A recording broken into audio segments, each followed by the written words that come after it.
Hey everybody, my name is Jen, the Caffeinated Crafter, and welcome back to my channel. Today is going to be a stitch with me, and we are going to be working on, well, I am, you're not. I'm going to be working on the Peacock Gnome. This is from cuteboardery.com. And let's go ahead and get started. So I stitch in hand, and how I stitch in hand is I just roll my fabric up, and I do this with regular smaller projects like this and also my larger full coverages. I just roll the fabric up where it's going to be easiest to work. So sometimes I will roll straight up from the bottom. Sometimes I will kind of roll it at an angle like this to make it easier so that I don't, especially if it's a larger piece, because if you roll straight from the bottom on a larger piece, you're going to hold it up and you're still going to have all this fabric hanging over here. So sometimes I'll kind of roll it up, like when I work on Honeymoon Sunset, I'll roll it up at an angle like that so it's more angled and it's easier for me to get underneath it. I don't know. Anyway, let's go ahead and get started. I'm also going to be using a stitch counter today. It's a tally counter that I picked up on Amazon because I'm going to be posting this in my the couple games that I still play on Facebook. I'm going to zoom in a little bit here.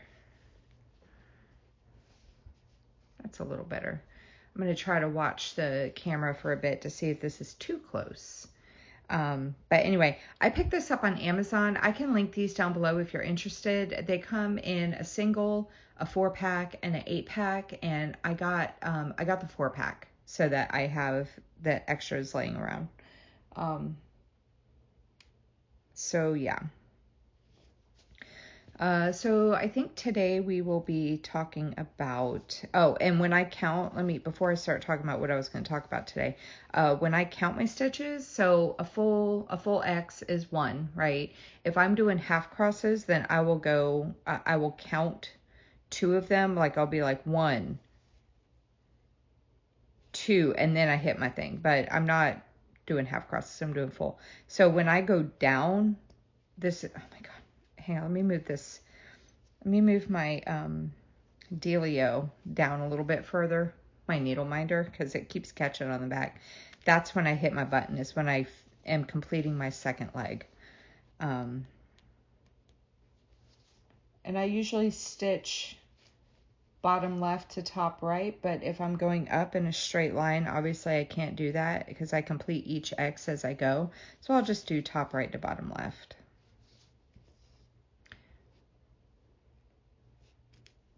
I feel like that is a little bit too close. Hang on. It's a little bit better.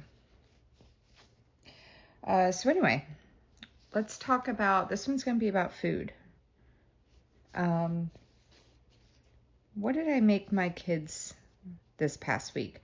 I've had a few people request that I start doing this again because they were getting some meal ideas from what I was saying. So this is in no particular order. But I enjoyed all the meals that I made this week. But I did have some that I preferred more than others. So let's start with the least impressive dish. That was my, oh God, what does my son call it? What does my son call it? It's the ramen soup.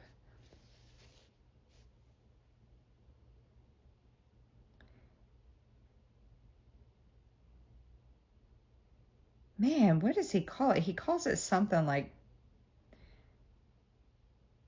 poor man soup or something because it's like so cheap to make. So I'll probably end up doing less ramen packets next time, even though they're like really cheap. But basically, and I'll have a picture of the soup somewhere on here so you see what I'm talking about. But basically, I'm just making, poor man's soup, I think is what he calls it. But I did a pot of water, however much water you think you're going to use. I think I did like half of a pot, and I put it in a decent sized pot. Cut. But man, I can't talk. 3 packs of ramen. I used rotisserie chicken. What color was this? 740. I used rotisserie chicken. Oh, side note. So I bobinate my floss. And so I have my full length over here. And then if I have leftovers that I know I can use for future stitches somewhere, I put them on the right side of the bobbin. So if I just need a color for a few stitches and I have some over here, I'll pull this. But if I know I'm going to be doing a lot of stitches off the bobbin, then I'll pull from here. So anyway, the ramen soup is, I did 3 packs of ramen, rotisserie chicken, and I did a bag of mixed vegetables, frozen mixed vegetables, but you could use a can. That's normally what I use, is a can, and egg. I scrambled up a couple eggs in a bowl and then just kind of poured it in like that to swirl it around. And then, I mean, the actual soup, if you have all that stuff like prepped, like if you already have chicken cooked, if you have the frozen bags, like I had that dinner ready in like 10 minutes. And the 10 minutes, part of that was waiting for the water to boil. It's a very fast dinner. But yeah, like as soon as I put the ramen in and I'll let it cook for, and when the water started boiling, I put the ramen in and then I went ahead and put the seasoning packets in it.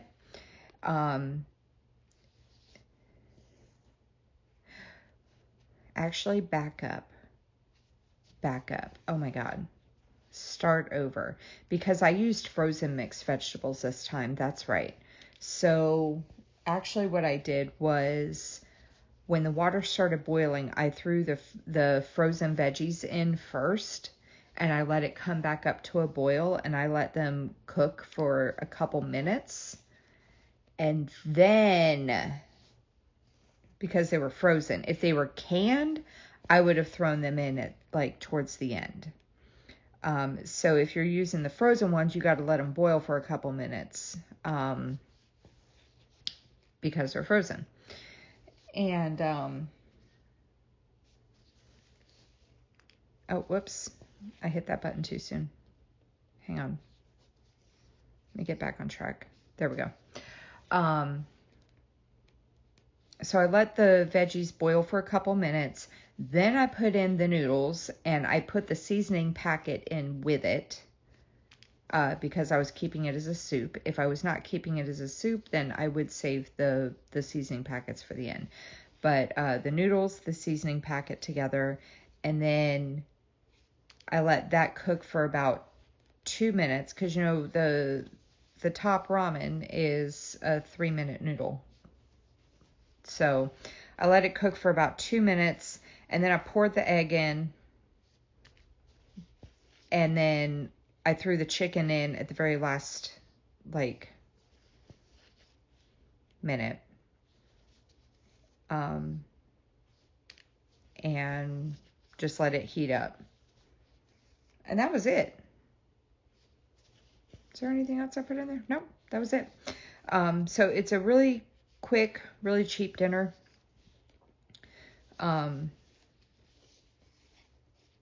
Because you can get a rotisserie chicken, and I got a pack of rotisserie chicken at Aldi, because they don't sell rotisserie chickens, but they do sell containers of rotisserie chicken that's already been pulled off of the bones. I gotta double check how much it is. I don't remember now because I just grabbed it because I didn't want to go to another store. I gotta double check how much it is because you can get rotisserie chickens for super cheap at like, well, anywhere really. Buying a rotisserie chicken and shredding the meat off the bone is actually cheaper than buying a pack of chicken and cooking it yourself. And it's already cooked. But the boys were whining because the bag of mixed veggies had green beans. And I don't like green beans. And I'm like, well, I'm not just going to make you the ramen with no veggies in it because we got to try to pretend like we're kind of healthy around here sometimes. So I said, well, what veggies would you want me to put in it? And so, because I said, I'm not just putting corn in it. Like, that's not any healthier than, I may as well not put any veggies. Because, I mean, technically, yes, corn's a vegetable, but in my mind, it's not like a good vegetable. Like, I eat it, but it's not like one of the better ones. When it comes out the same way it goes in, it doesn't really count in my eyes. So the next time I make that soup, my son said I could do carrots, peas, basically anything except for green beans. They don't want green beans in it. Although I wonder because they didn't really complain about the green beans when it was the canned veggies. I think it's because the frozen green beans might have still been a little bit crunchy. So maybe I'll do like a can of the French style green beans because they're thinner. Anyway, so that was that dinner. This needle minder is starting to get on my nerves. Let me move it over here. I don't usually keep my needle minder on my project. I keep it on my lamp. But if I did that during the stitch with me, then I would constantly be reaching over like that, and I don't want to do that. So that's why it's on my project, and it's getting my nerves because I'm not used to it. Anyway, so another dinner that I made was, these cheeseburger stuffed shells. So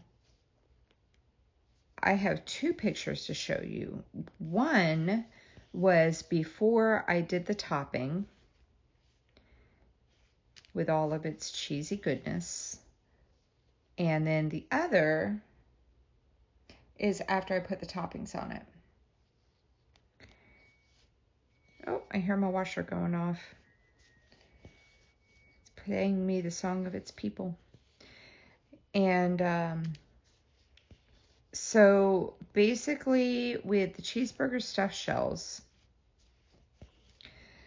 I browned up some hamburger meat, and you can use any kind of ground meat that you want. If you want to do like whatever, I feel that you could sub out whatever kind of ground meat that you want, whether it be ground chicken, ground turkey, the veggie crumbles, whatever you would normally make cheeseburgers with. But I browned it with some onion, and then I put in, this recipe I got from a cookbook. I didn't come up with this on my own. I'm not that brilliant. I put in a can of tomato sauce, like one of those little 8-ounce cans of tomato sauce. And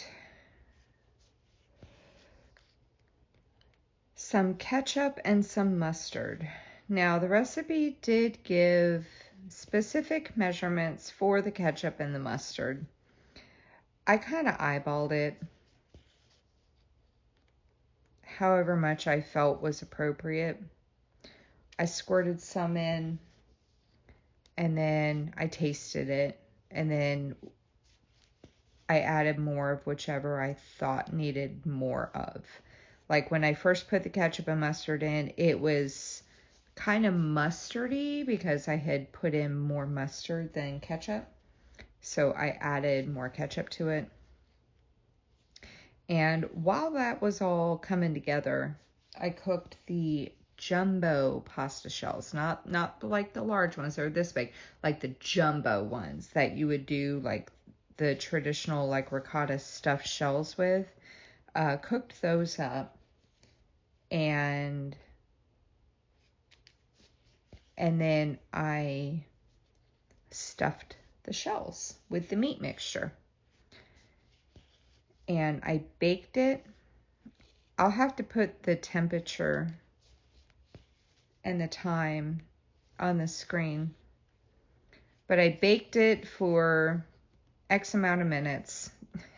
I think it was only like 13 to 15 minutes. It wasn't very long because everything was already cooked. You just had to let it come together.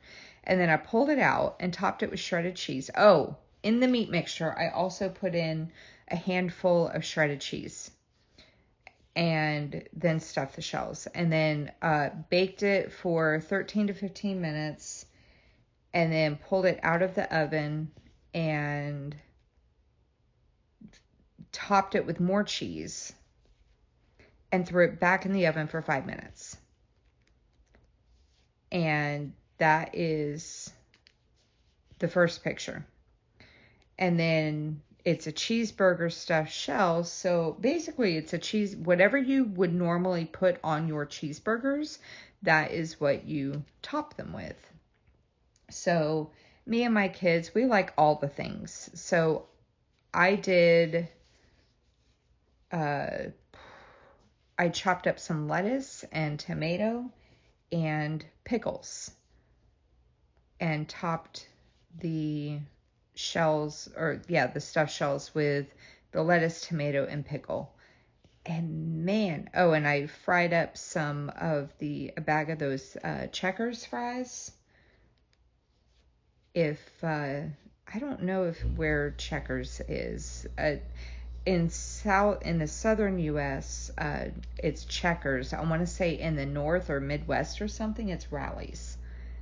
So if you're in the U.S., you probably know what I'm talking about. But for my non-U.S. viewers, I don't think Checkers is outside of the U.S., so I'll pop a picture in of what the fries look like. It's seasoned fries, but they're really good. Like they're really good. And so Checkers / Rally's is a fast, oh no, I dropped my tally marker. Hang on. Checkers / Rally's is a fast food joint that sells burgers, hot dogs. They have banana shakes, which are really good. And these fries, which are the bomb. And, hang on, I gotta get I dropped my stitch counter. So they also now sell the French fries frozen in the freezer section. So I picked up a bag of those and cooked them. And yeah, they were yummy. Where am I at? I'm gonna keep going with this color. It's 704, isn't it? Yeah. So I have like a little countertop deep fryer, and so I cooked the fries in the little deep fryer there. Could I bake them to make it more healthy? Yes, I could. Did I want to? No, I did not.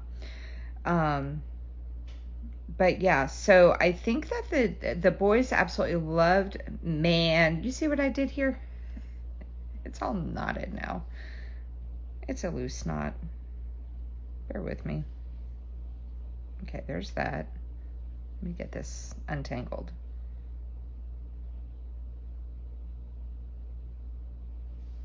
What's happening?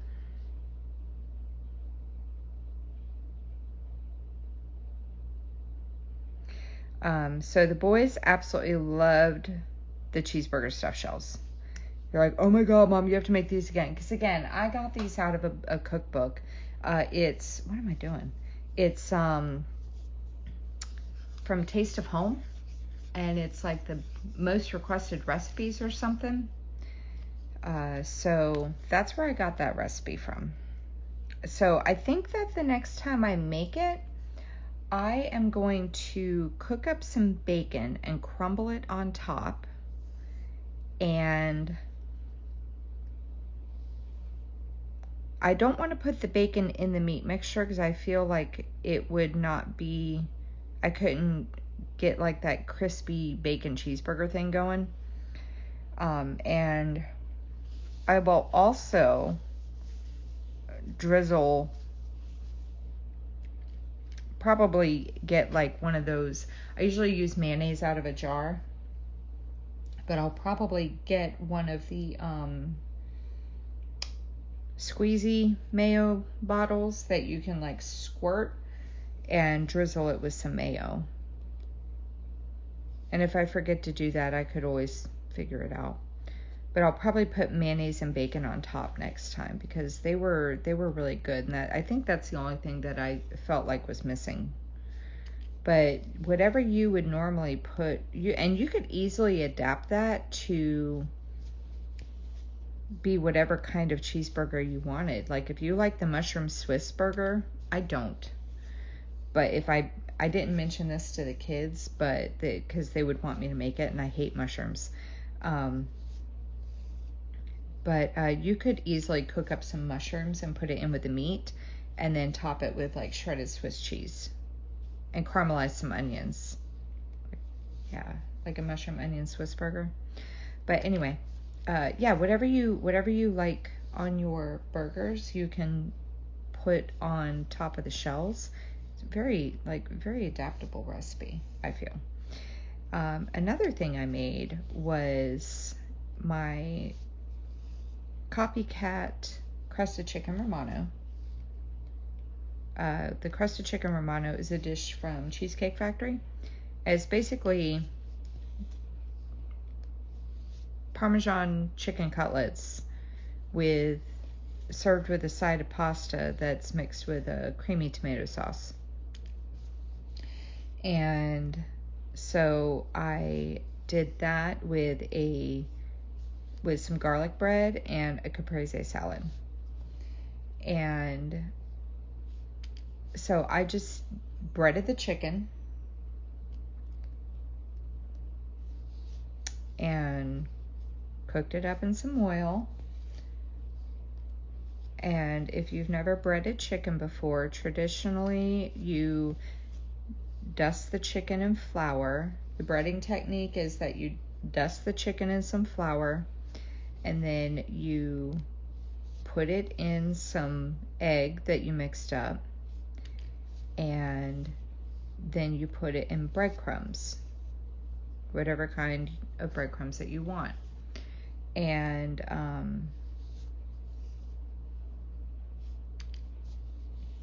so what happens is the flour sticks to the chicken because the chicken is kind of wet, right? So the flour sticks to the chicken, and then the egg sticks to the flour. And then the breadcrumbs stick to the egg. And then you just saute it up until it's cooked. And I had forgotten to add Parmesan cheese to my breadcrumbs when I did that, because usually I will put Parmesan cheese in the breadcrumbs, and I forgot to do that. So when it came out of the pan, I sprinkled it with Parmesan cheese and a little bit of salt. And then for the creamy tomato sauce, I know how to make a really, really good marinara, but my marinara takes like a couple hours. So I don't make it very often, but I used a jar of marinara and a jar of Alfredo and just mixed it together. Super simple. And man, it's like my favorite sauce now. I love it. And let me see. So I mixed a little bit of the sauce with the spaghetti that I had. And then when I put it on the plate, I topped it with a little bit more of the sauce, and I put the chicken on it, and then topped it with, oh, I see where I'm at now. Okay. Sorry, I lost my place for a minute, and I'm like, wait a minute, what just happened? So put a little bit more sauce on it, and then topped it with the chicken, a little bit more cheese, and I have a little basil plant in my windowsill, and so I just snagged some basil and chopped it up and sprinkled it on top. And then the garlic bread was just, I'm an Aldi shopper, and I get as much as I can from Aldi, because feeding my kids, my teenage boys, is like feeding, well, a teen and a preteen. But feeding them is like feeding 3 grown adults. So it gets quite expensive. And so I shop at Aldi as much as I possibly can, because it's just cheaper that way. And their food's pretty good.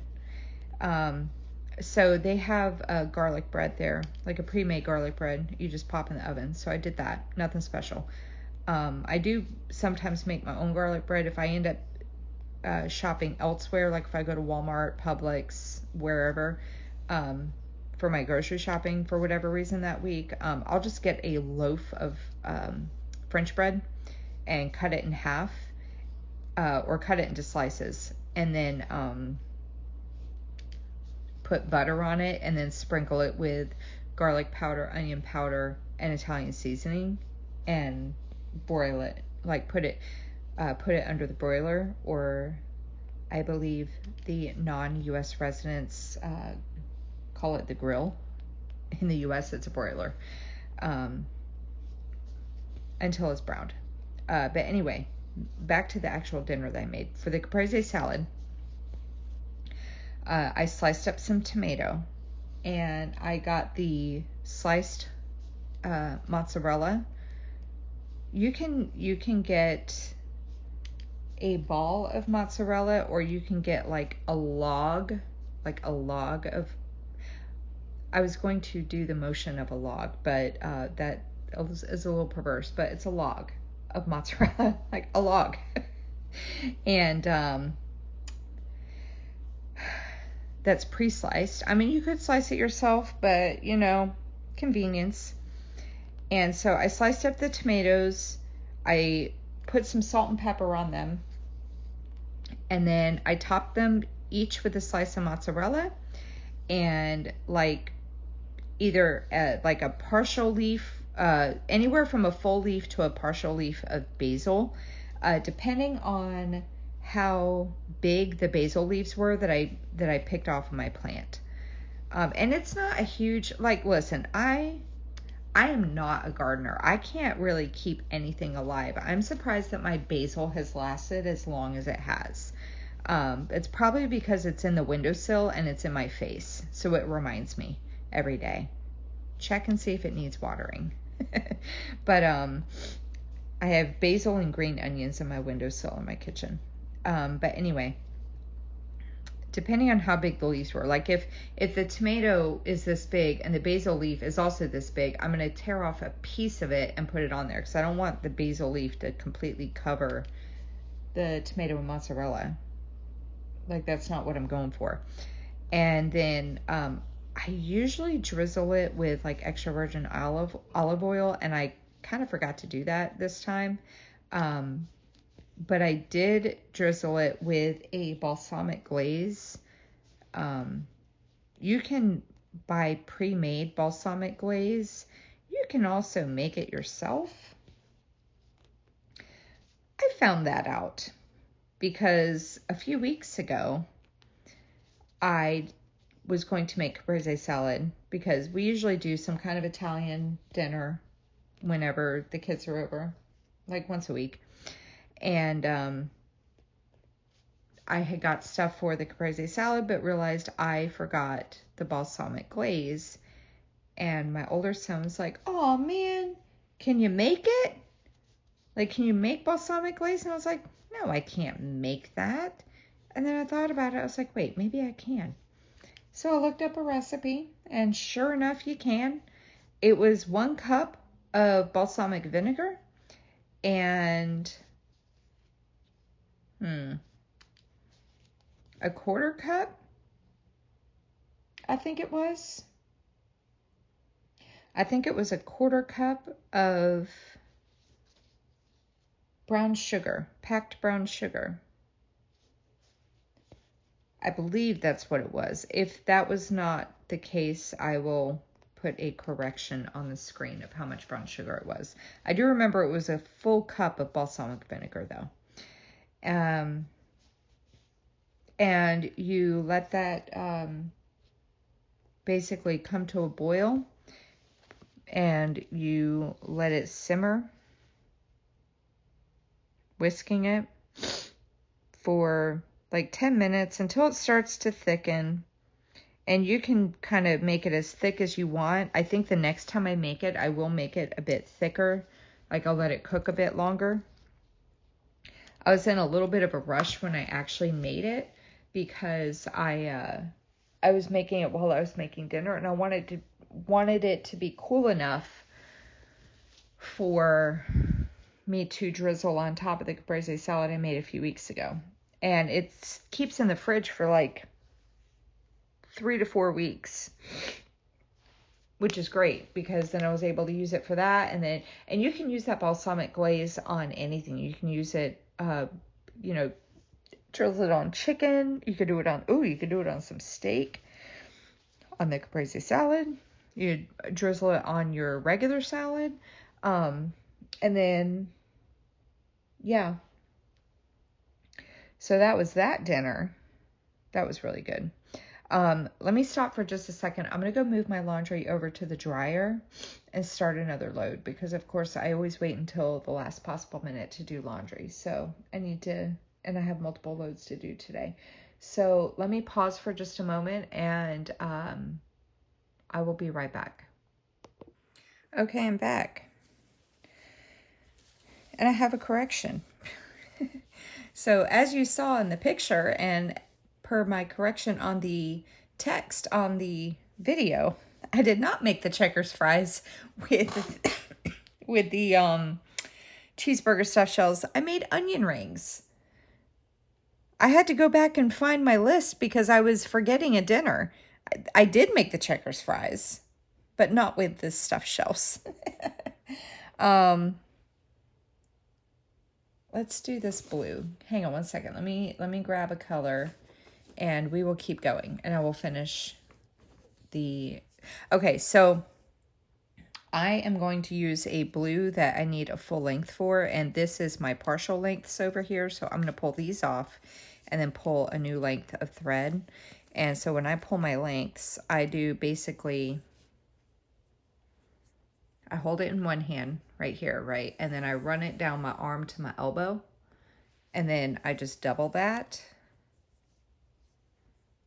I double it, and then I give myself a little bit extra. I go out, so people don't like to bobinate because of the kinks in their thread. The kinks don't bother me. You guys have seen my stitching, and you see it doesn't show up in your stitching. At least mine doesn't. But it actually helps me kind of measure out how far out I want to go, because I do the arm to elbow measurement and double it because I do loop starts, and then I just do a little bit extra. 3 kinks in the fabric, in the floss is what I do.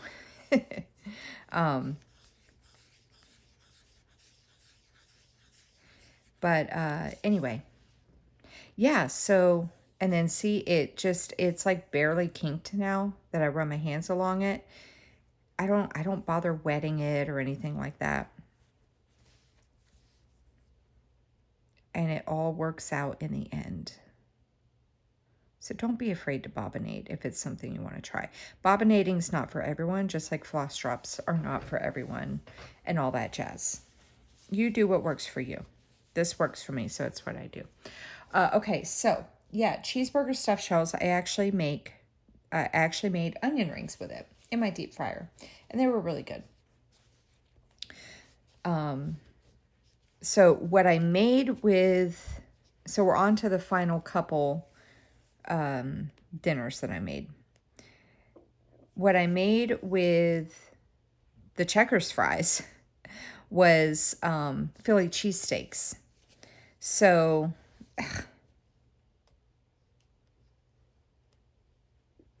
there we go. So the Philly cheesesteaks, what I did was I sliced up some onions and peppers, and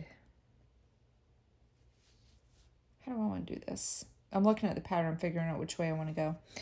I sliced up some onions and peppers because this color here goes in a circle, and I was like, well, which way do I want to go with this? I'm going to go this way.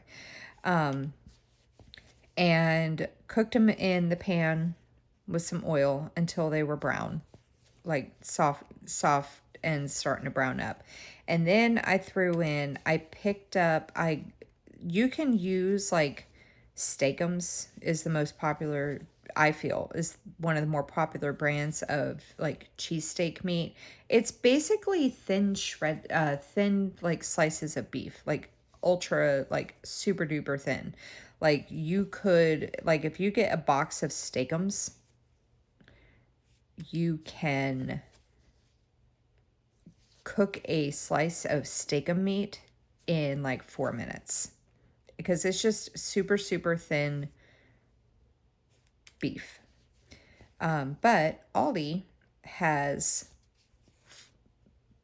that meat in their like fresh meat department. They have thinly sliced steak, and it, like, I think it literally has a picture of a cheesesteak on it to show what you could do with it.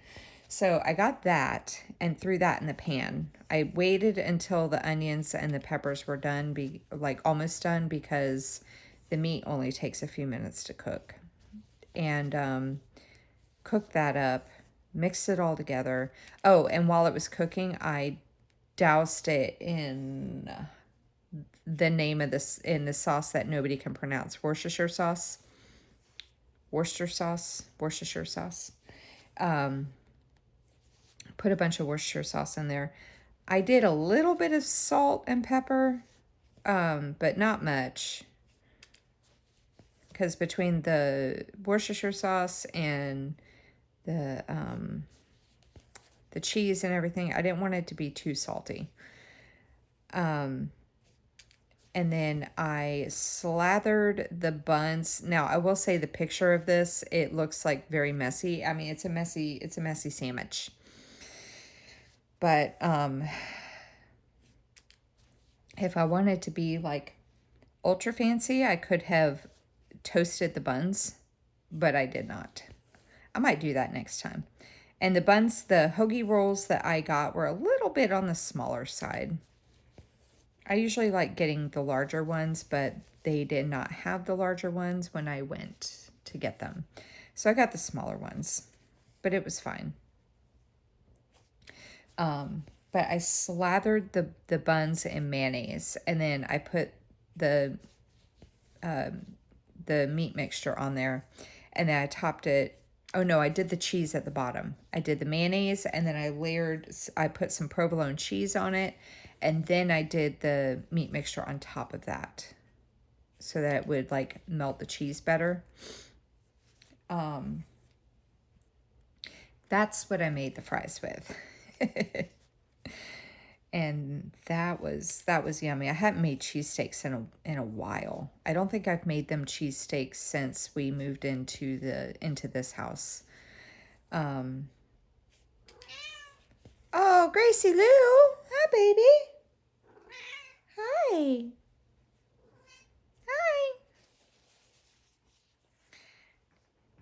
Hi. Let me see. So we talked about the cheeseburger stuffed shells. Hang on, I'm counting them off because I made 6 dinners. Cheeseburger stuffed shells, ramen soup, crusted chicken Romano, cheesesteaks. Oh, bloody hell.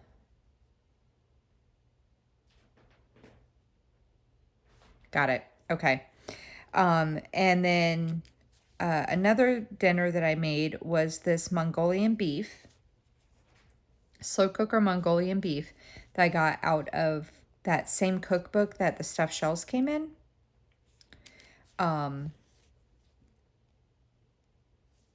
And I served it over rice and with some egg rolls that I picked up at Aldi. If you have an Aldi near you, the egg rolls are actually over in the produce section. They do sell frozen egg rolls too, but the egg rolls I usually get are over in the produce section, like right when you walk in the door. But for the Mongolian beef, so it was a skirt steak or flank steak, as the other name for it, as it's known by the other name, skirt steak or flank steak. And I might have to insert a text here or a picture of the ingredients.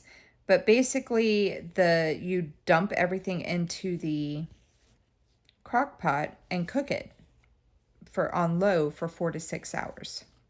4 to 5 hours, actually. You're supposed to slice the steak per the recipe. I did not do that because I didn't read that part.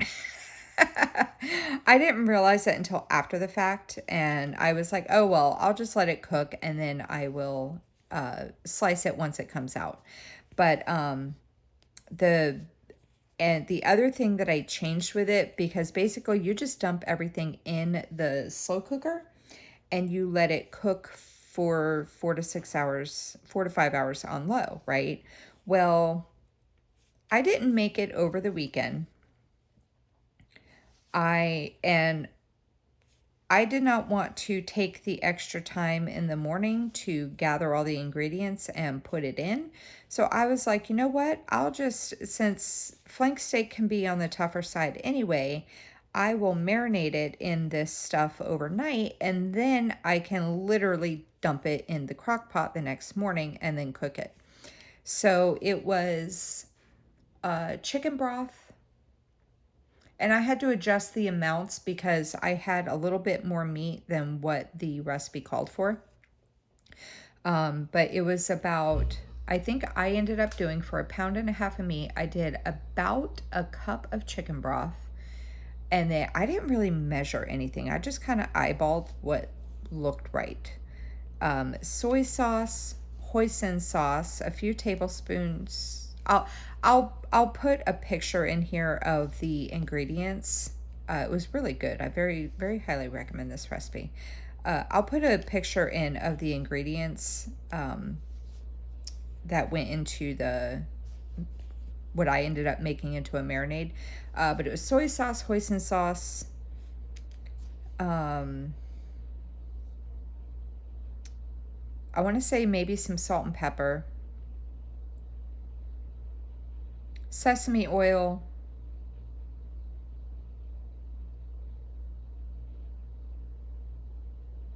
was that it? Ginger and garlic. I think that was it. Like I said, I'll have a picture. I might have forgotten 1 or 2 ingredients because I did not review this before I started recording. I probably should have. And I actually let that marinate overnight because, again, I value my sleep time. Even though I go to bed late, I don't like doing extra things in the morning because it cuts into my sleep time. So I let it marinate overnight for the sole purpose that I did not like because I simply did not want to get up 15 minutes early just to put this thing together. And I have a slow cooker that has it's one of my son calls it the fancy one, where you can do low or high, and then you can set a timer on it for however many hours. I think it goes up to 10 hours, maybe 12, for cooking. And then once it's done, with the cooking, it puts it to warm and just keeps the food warm for you. Gracie. So I set it to 6 hours to cook because it said 4 to 5. And I was like, well, I mean, it's flank steak. Is that 1 hour really going to make it, like, is it going to ruin it? Probably not. So, I got home and man, the house smelled amazing. And I made a cornstarch slurry. So it's basically cornstarch and cold water that you mix together until it becomes cloudy and kind of gross looking. And then you pour it in the sauce and you let it, and then you cook. The recipe said, you know, put the cornstarch slurry in the sauce and then you cook it on high for 30 minutes until the sauce starts to thicken. And so I was like, all right, well, I'll do that and I'll go ahead. I might end up having to do 2 of these. I don't know how many stitches I can squeeze out of this little strand here, but I just have to go up this one line right here. So while that was cooking on high for 30 minutes, I popped the egg rolls in the oven and made some rice. And I chopped up some of the green onions that I keep in my windowsill. And when it was all done, I put the rice on the plate. I topped it with some of the beef. Oh, so let me tell you about this beef. So I went to go pull it out because I noticed after I had put everything into the Ziploc bag to marinate overnight, that's when I realized after I put it in the fridge, I was like, oh, I was supposed to have sliced the steak. And I did not. I put it in whole. And I was like, oh, well, I'll just go ahead and cook it and then I'll just slice it afterwards. No biggie, right? I went to go pull the steak out with a pair of tongs that day after I had been cooking. It was falling apart. Oh, I didn't even have to cut it. I just reached in there with the tongs and just kind of like that, and it just fell apart. It was so freaking good. But while the sauce was thickening, I cooked some rice. I cooked the egg rolls.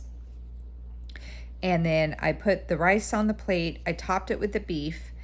And then I sprinkled it with the green onions and some white sesame seeds. And the next time I make that recipe, I am going to have to double the recipe, I think. And I probably will slice the steak at that point so it's not like 2 steaks sitting on top of each other. Because we tore that up. Like, I had 1 spoonful, like from serving it, I had 1 of those serving spoonfuls of beef left over. That was it. Like, not even enough to save. It was so yummy. And then the last recipe that I made, the last dinner that I made was clam chowder and club sandwiches. Now, I will say about my club sandwiches is that they did not look like I normally make my club sandwiches because I don't know. I don't know why. I think the tomatoes I was using, I didn't slice them as thick as I normally do. And I used roast beef and chicken, like deli roast beef, deli rotisserie chicken, like the sliced ones, the sandwich meat, instead of ham and turkey. I usually do ham and turkey, but I already had roast beef and rotisserie chicken at home, so that's what I used. Use what you can when you can, right? So the sandwiches, let me talk about the sandwiches first. So the sandwiches, I toasted 3 pieces of bread per sandwich. I put mayonnaise on the bottom piece of bread, and then I cooked up some bacon, and I did, what did I do on the bottom one? I think I did roast beef, bacon, and lettuce on the bottom layer. And then I put mayonnaise on both sides of the middle piece of bread. And if you're like, how do you do that and not make a mess? I mayonnaised up one side of the bread, and then I stuck it on top of the sandwich, and then I put mayonnaise on the other side of the bread while it was sitting on there. And then I did tomato, cheese, and the rotisserie chicken on the top part.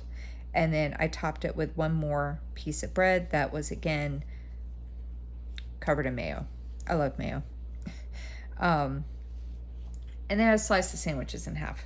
And that was the sandwich. For the clam chowder, I cooked up that bacon, right? And I had some for the sandwiches, and I had some for the soup, for the chowder. And the bacon grease, I left it in the pan, and I threw in some potatoes, carrots, and onions. So, yeah, potatoes, carrots, and onions, and I threw them into the bacon grease to cook. If you did not want to use bacon grease, the other way that I cook it, if I decide not to do bacon, is I just cooked it in I normally will just cook the veggies in some butter and a little bit of oil. Like, I mix butter and oil together and cook the veggies that way. And I let them cook in, but this time I did bacon grease. And that's why when you see in the picture, the chowder is not as white as a traditional clam chowder, because I do the New England clam chowder, not the Manhattan one. Oh, do you guys do clam chowder outside of the U.S.? It's basically like a creamy, like, chowder with clams in it. I just thought about that. So there's Manhattan clam chowder that's typically done in New York and Manhattan, and it's like a tomato-based clam chowder. And then New England clam chowder is the superior and better chowder, in my opinion. And it's more of a cream-based clam chowder. That's the one I prefer. So whenever I talk about clam chowder, that's the one that I'm talking about. But anyway, so New England clam chowder is typically very white because it's a cream-based chowder. But mine was a little on the darker side because I had cooked the veggies in bacon grease. And I know that's what it's from, because when I was making the base for the clam chowder, it was the typical very white color that you're used to. And then as soon as I poured in my bacon grease veggies, it kind of browned a little bit. It tastes just fine though. But anyway, I cooked the veggies in the bacon grease for probably about 5-10 minutes, if that, just to kind of get them starting to cook up, right? And while that was cooking, I opened up, this is why I like homemade clam chowder, because you can put as much, like as many clams in it as you want. I use canned clams. I don't get all fancy. I'm just cooking for me and my kids. I'm not cooking for like a big event or anything. So I do not need this to be like fresh clams that you put in the pan and you steam and then you have to like shuck the clams. I'm not about that life. I'm just cooking for me and my kids. Canned clams work perfectly fine. So, but I like a lot of clams in my clam chowder. So I get 6 cans of clams. And the clams are like, like that thick. Like when they're sitting like that, they're about that thick. They look like tuna cans. And in all the stores that I shop at that sell canned clams, they're over where you find the tuna fish, and they're up at the very, very top. Like the tuna's usually down at the bottom. The canned clams are up at the very top, normally on the very top shelf. They also have, hang on, that was not right. They also have bottles of clam juice. I have a bottle of clam juice in my pantry, but I have not really needed to use it, because what I do is, especially because I upped the amount of clams I put in my chowder. When I used to do 3 cans of clams, and I would supplement with the clam juice, but since I upped it to 6 cans of clams, I don't need to do that anymore.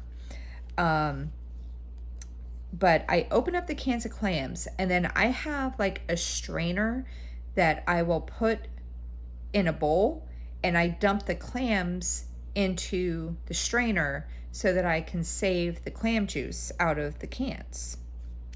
Okay, and I do that with all 6. And I do a combination of, this time I got 3 cans of chopped clams and 3 cans of minced clams. And so I strained the clams, I saved the clam juice, and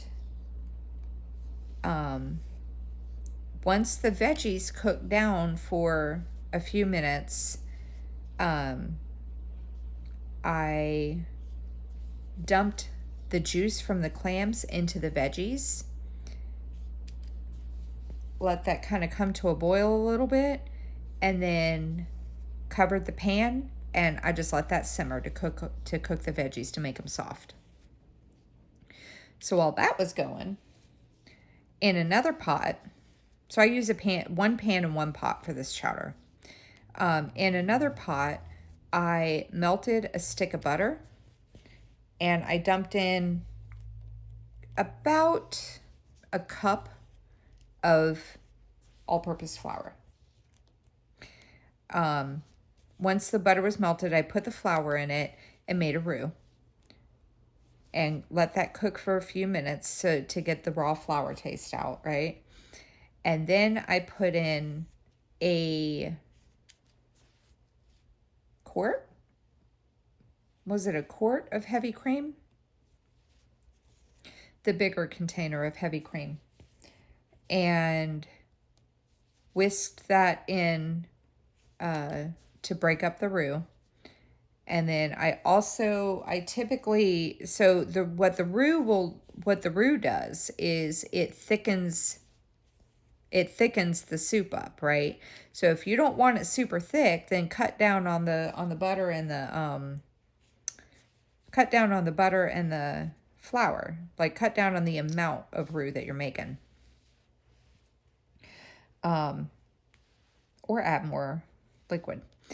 So what I do is I put the cream in, the big container of cream, and then I supplement it with some, actually I can just carry this over. Hang on one second, let me figure out where I am. I was going to end this thread, but I just realized I can just come over here. Where? Right here. Yeah.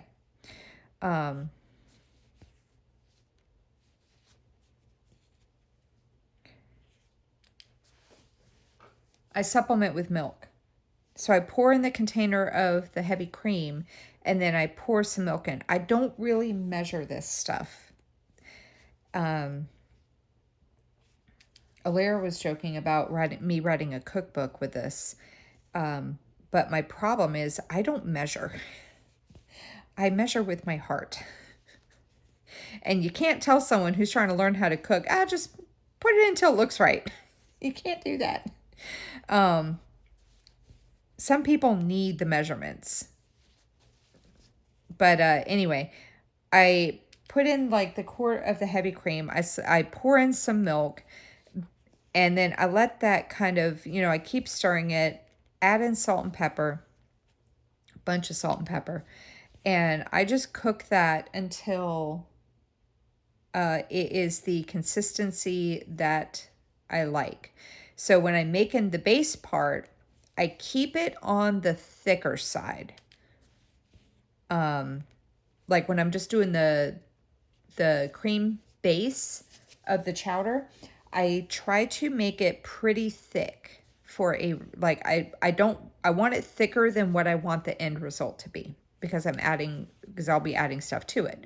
So whisk, whisk, whisk until it thickens up on you. And like I said, I make the base thicker than what I want my chowder to be, because when you add the veggies in with that clam juice that it's been simmering in, that will thin the chowder out. So you want the base to be thicker than what you want the end result to be, because it will get thinned out by the veggies.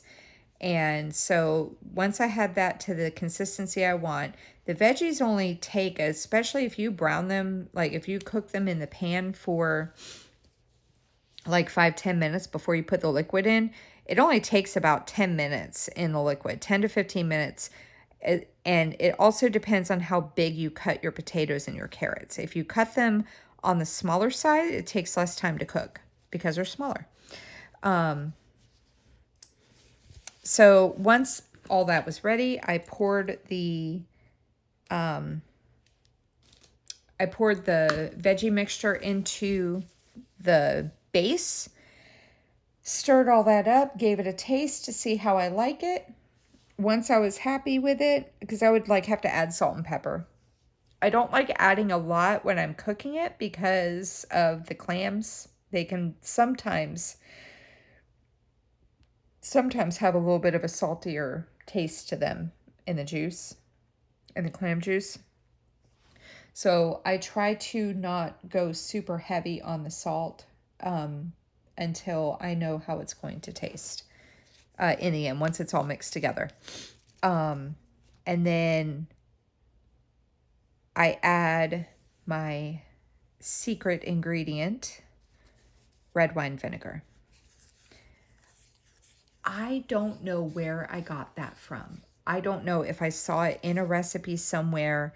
I don't know if I saw it on like one of those blogs, if I saw it on a cooking show. I don't know where I saw it, but someone somewhere one time had mentioned that they add red wine vinegar, and it gives it like a little bit. I think I read it on like a cooking blog, and they said it gives it like this little bit of a tang.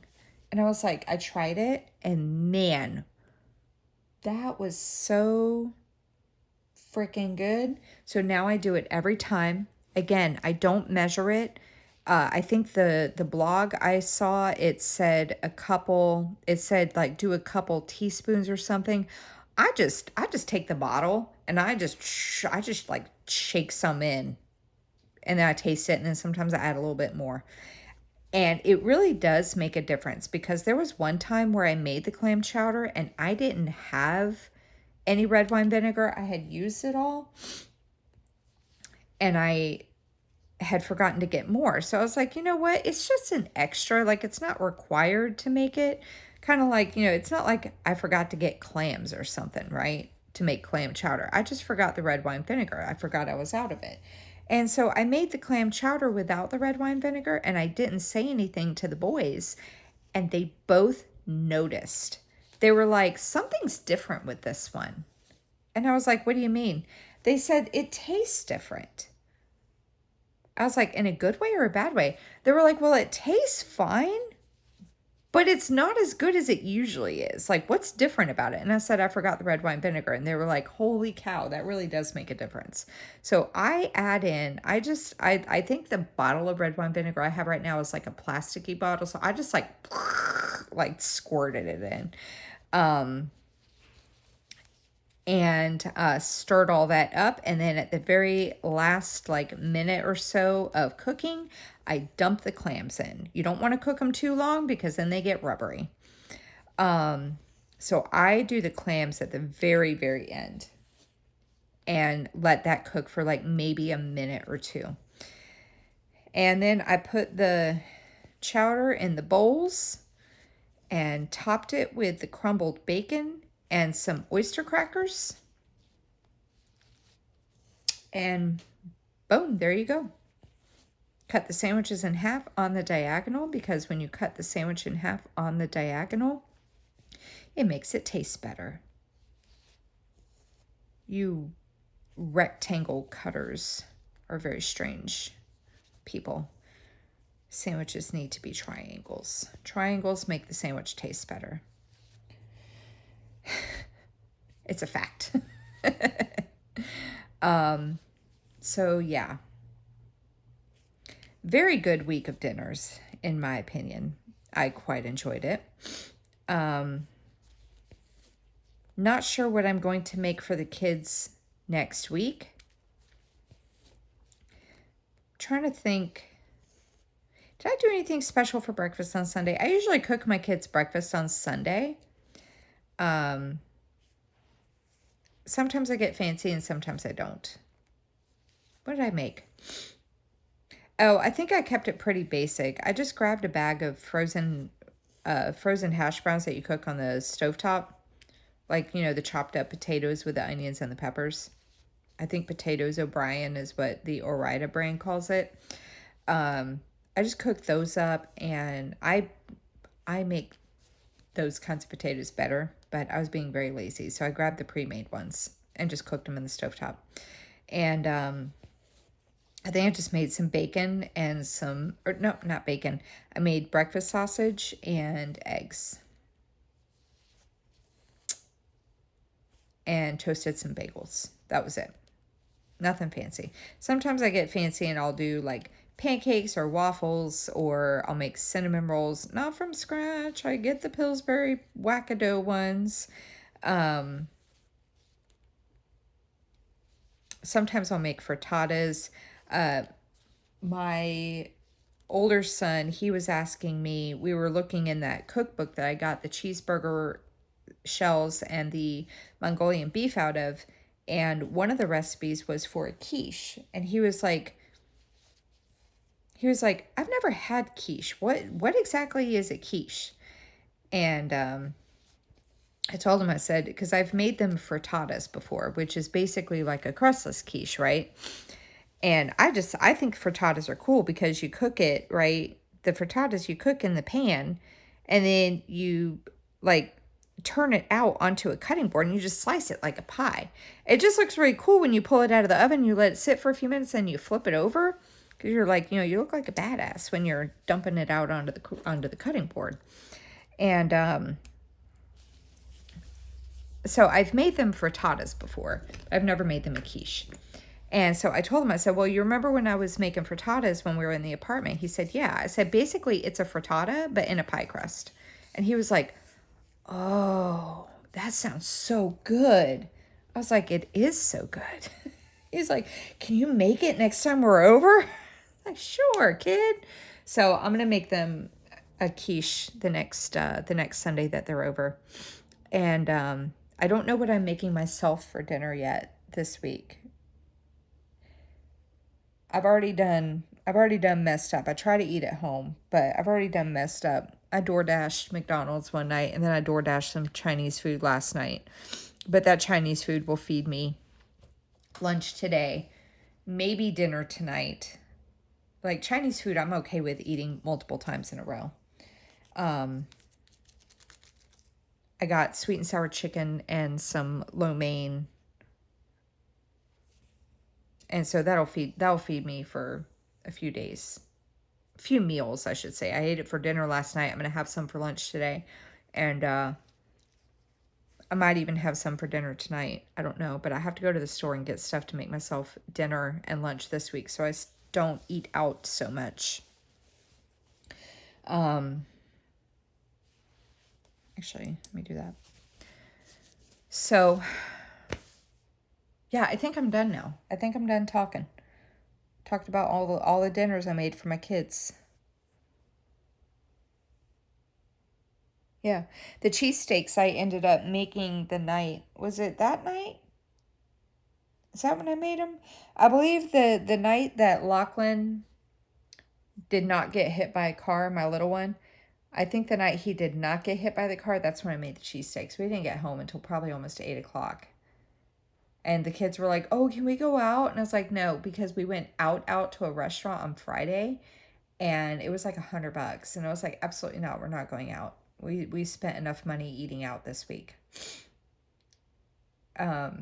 So I ended up making the cheesesteaks that night, and that was super fast. So anyway, I hope you enjoyed this. Hope you had some good ideas for dinners this week and or next week or whatever. If you have any questions, go ahead and leave them in the comments section down below.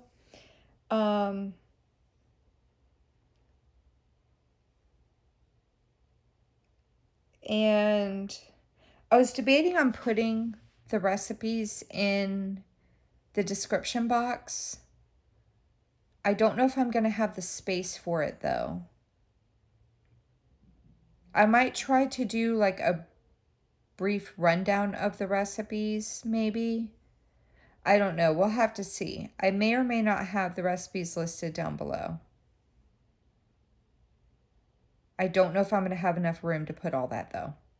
Anyway, if you have any questions, go ahead and leave them in the comment section down below. If you like what you had to see and you're not already subscribed, then go ahead and hit the subscribe button down below and the bell to be notified whenever I post a new video. I got 209 stitches on this while we were gabbing, so it's pretty good. Anyway, hope you enjoyed it, and take care. Happy stitching. Get a lot of stitches in, and I will see you in the next video. Take care, everybody. Bye-bye.